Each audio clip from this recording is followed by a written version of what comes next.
O Boletín Oficial da provincia anunciaba o venres a convocatoria do concurso para axudicar o novo servizo de recollida de lixo e limpeza das rúas de Chantada.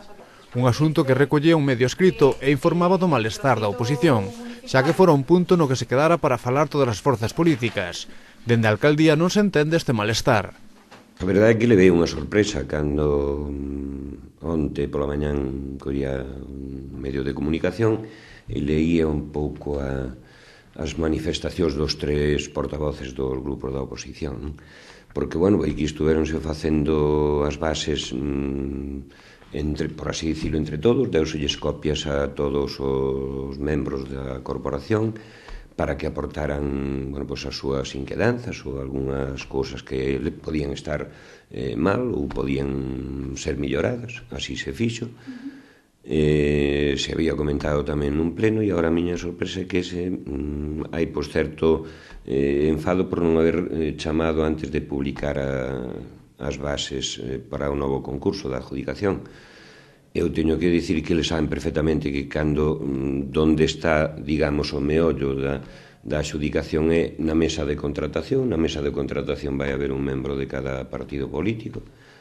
E, bueno, pois a verdade é que non entendo moito a cuestión. En todo caso, se eu dixen en algún momento que non recordo que antes de publicar as bases que se lles iba a chamar, pois a verdade é que teria que pedir disculpas, non? Pero non me lembro deso, e aparte todos sabemos, a Corporación de Chantada sabe que o concurso da adxudicación de lixo termina o 1 de xullo, que para ese mes deberíamos ter preparada a nova adxudicación, e así o vamos a seguir facendo e contando indudablemente cos portavoces ou cos membros da oposición, co representante que queira mandar cada grupo. O Partido Popular, pola súa banda, confía na boa fe do rexedor xantadino.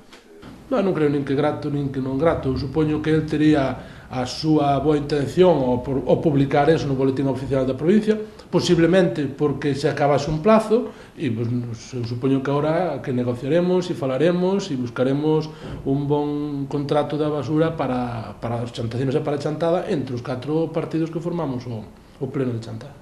Un preacuerdo en principio non houbo, eu ainda non falei tampouco con el, cando fale con el, pois me dará as súas explicacións. Eu supoño que a explicación é pois que teña que legalmente haber sacado eso no Boletín Oficial da provincia e despois pois traballaremos todos sobre o pliego de condicións para aprobalo no próximo pleno.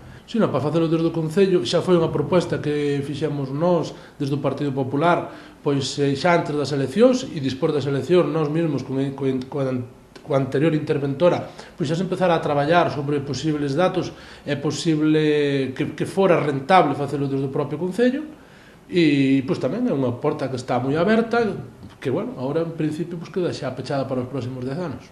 Pero, bueno, sería cuestión de estudiar con detenimiento.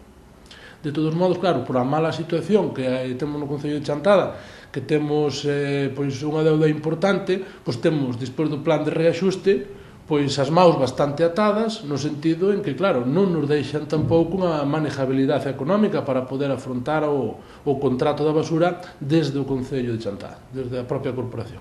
A quen non lle gustou foi o Grupo Nacionalista. O outro día en concreto, pois, bueno, a primeira impresión foi asombro, non? Asombro, sorpresa e cabreo. Non sei se por esa orden, pero esa foron as sensacións que tivemos no noso grupo, porque, bueno, nos enteramos que este proceso estaba iniciado polo propio Boletín Oficial da provincia, donde xa sale publicado, pois, un pouco as bases que van a rexer este concurso, non? Bueno, como digo, a primeira impresión foi esa, non? De asombro, en principio, porque, bueno, insisto no tema, se nos iba a convocar para unha reunión posterior para falar dese tema, para ver entre todos como podría ser este servizo. Hai que lembrar de que, bueno, se vai a empezar a recoller no medio rural, entón, bueno, hai que poñer unha serie de condicións á empresa. Bueno, todas estas cosas estarían pendientes, pois, de falalo entre un pouco nos grupos municipais. O propio alcalde nos comentaba da posibilidade de falar dos grupos municipais, porque, bueno, el está en minoría e entón, pues, bueno, necesita certos apoios para poder levar isto a cabo, non? Nós, como grupo municipal nacionalista, incluso barallábamos unha idea que era, polo menos, intentar facer un un estudio a ver como para recuperar todos estes servicios para a cidadanía, non? Deixarnos de privatizacións, houve unhas privatizacións bastante malas durante moitísimos anos e, bueno, o que pretendíamos era un pouco recuperalo para a cidadanía, son servicios públicos e, bueno, mirar un pouco a ver o custe de canto podría costarnos facendo desde o propio Concello, pero, bueno, unha idea que temos, pero que xa non vamos a poder levar a cabo porque, bueno, o proceso está iniciado, non? Bueno, por eso decimos que é sorpresa, ainda que outras voces podan pensar de que non é tanta sorpresa. Si tú quedas con calquer persona para tratar algún tema e logo o levas ti pola túa parte, é unha maneira de romper unilateralmente unhas conversas, non? Bueno, son as súas, o fixo el saberá o porqué o fixo e nada máis, non? Faltounos falar co voceiro do PSOE, pero unha vez máis foi imposible poñernos en contacto con el.